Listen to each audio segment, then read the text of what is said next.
विश्वं दर्पणदृश्यमाननगरी तुल्यं निजान्तर्गतम्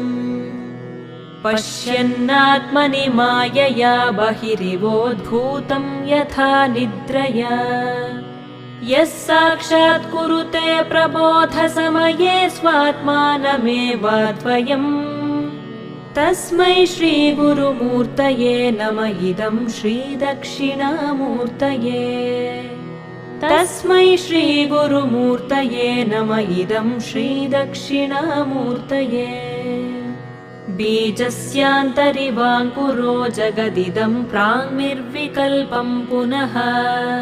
मायाकल्पितदेशकालकलना वैचित्र्यचित्रीकृतम् मायावीव विजृम्भयत्यपि महायोगी वयस्वेच्छया तस्मै श्रीगुरु